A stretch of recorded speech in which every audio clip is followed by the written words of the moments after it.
ये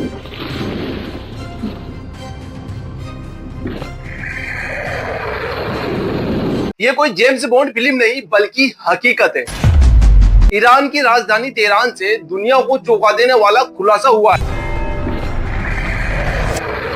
जिसे सुनने के बाद हर कोई हैरान रह जा रहा है। बताया जा रहा है कि इजराइल की खुफिया एजेंसी मोसाद की एक महिला जासूस ने ईरान में 2 साल पहले घुसपैठ की और इसके बाद शिया इस्लाम कबूल किया और देश के बड़े अफसरों के घर तक पहुंच गई और इसका नाम है कैथरीन पेरेड शेकेट। तो नमस्कार दोस्तों, आज फिर स्वागत है आप लोगों का एक और नई वीडियो में।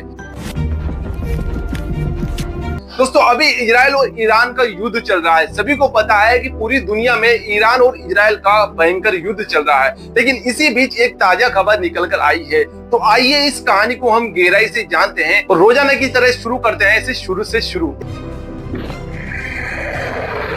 इजराइल को 2 से 2.5 साल पहले पता चल जाता है कि ईरान और इजराइल का युद्ध होने वाला है, क्योंकि युद्ध की तैयारी करीब 20 साल पहले से चल रही थी, लेकिन उसे पता था कि ये 2-2.5 साल के अंदर युद्ध होने वाला है। तो अपनी खुफिया एजेंसी मोसाद से एक महिला जो काफी ज्यादा परफेक्ट थी और हर काम में माहिर थी, उसे एक खुफिया जासूस के रूप में ईरान में 2 साल पहले घुसपैठ करवाया जाता है और वो वहाँ जाकर देश के बड़े बड़े अफसरों से मिलती है और उनसे वो अच्छा रिश्ता बना लेती और कई सरकारी ऑफिसरों से उसने अपना रिश्ता बेड तक बना लिया था। फ्रांसीसी मूल की ये एजेंट न केवल बेहतरीन ट्रेनिंग वाली थी, बल्कि उसने अपने हुस्न और अपने शातिर दिमाग से ईरान की खुफिया एजेंसियों के नाक में दम कर दिया। कैथरीन ने अपने आप को एक धार्मिक जिज्ञासु बताया, फिर शिया धर्म अपनाकर ईरानी अधिकारियों की पत्नियों से मेलजोल बनाया। धीरे धीरे वो अफसरों के घर में भरोसे की मेहमान बन गई और उसने रिश्तों में कुछ तरीके से सेंध लगाई कि कई बड़े अधिकारियों के बिस्तर तक उसकी पहुंच बन गई। जहाँ पर सुरक्षा एजेंसी मोबाइल तक चेक करती है, वहाँ पर कैथरीन के हाथों में घरों की तस्वीरें और खुफिया ठिकानों की जानकारी थी और उसे वो सीधे ही इजराइल की खुफिया एजेंसी मोसाद तक भेज रही थी। ईरान और इजराइल के बढ़ते तनाव को देखकर ईरान के कई बड़े अधिकारी अपने ठिकानों को बदलने लगे और अब उन्हें भरोसा था कि वो सुरक्षित है, लेकिन हर हमला सटीक होता रहा, जैसे किसी ने उन्हें नक्शा बनाकर दिया हो। और अब जैसे ईरानी एजेंसियों ने खुफिया जांच शुरू की, तो धीरे धीरे उन्हें सब कुछ पता चलता गया। अफसरों के साथ खिंचाई गई तस्वीर में कैथरीन का चेहरा सामने आया, लेकिन तब तक बहुत देर हो चुकी। ईरान के कई कमांडर मारे जा चुके, लेकिन फिलहाल कैथरीन गायब है। ईरान की सरकार ने दुनिया भर में उसके पोस्टर और तस्वीरें बांट रखी है और ना तो कोई उसका सुराग मिल रहा है और ना ही कोई उसकी आवाज। कुछ रिपोर्ट बताती है कि वो किसी पहचान में किसी और देश में हो सकती है, लेकिन वो फिलहाल इजराइल के सबसे जासूसी चर्चित ऑपरेशन में एक बन चुकी है। आपको बता दें कि कैथरीन पेरेड शेकेट बल्कि एक नाम नहीं बल्कि ईरान में उस खतरे की मिसाल बन चुकी है जो कई देशों की खुफिया एजेंसी की आंखों में खटकने लगी है। इस घटना ने न कि ईरान की अर्थव्यवस्था को झंझोक कर रख दिया है, बल्कि पूरे मध्य पूर्व की खुफिया रणनीति को नए शुरू से सोचने में मजबूर कर दिया है। बता दें कि ईरान और इजराइल में 10 दिन से ज्यादा युद्ध छिड़े हो चुका है और हर बदलते पल के रूप में ये युद्ध और विनाशकार होते जा रहा है। दोनों देशों के बीच हमले और बढ़ते जा रहे हैं। दोनों देशों के नागरिक डरे हुए हैं और उन्हें सुनाई दे रही है तो सिर्फ धमाकों की आवाजें। दोनों देशों में मौजूद विदेशी नागरिक वापस अपने देश जा रहे हैं। ईरान और इजराइल के बीच ये युद्ध कभी भी विश्व युद्ध का रूप ले सकती है और कई लोगों की जान जा सकती है। ये युद्ध काफी ज्यादा भयंकर हो चुका है और इसका विराम लेना काफी ज्यादा मुश्किल हो चुका है। लेकिन ऐसी इंटरेस्टिंग वीडियो देखनी हो तो आप मुझे